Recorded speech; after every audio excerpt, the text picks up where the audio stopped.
உயிரொன்று இல்லாமல் உடல் இங்கு நிலையாதே. உயிர் என்ன பொருள் என்று அலைப்பாய்ந்து தெரியாதே. வாழ்க்கையின் வேர்களோ மிக ரகசியமானது.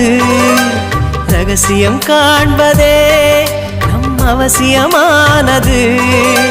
தேடல் உள்ள உயிர்களுக்கே தினமும் பசி இருக்கும். தேடல் என்பது உள்ளவரை வாழ்வில் ருசி இருக்கும். பாடல் போல தேடல் கூட ஒரு சுகமே. இசை பாடி வரும் இளம் காற்றுக்கு உருவமில்லை. காற்றலை இல்லை என்றால் ஒரு பாட்டொலி கேட்பதில்லை. ஒரு காலம் வருகையில் உள்ளம் கொள்ளை போகுதே.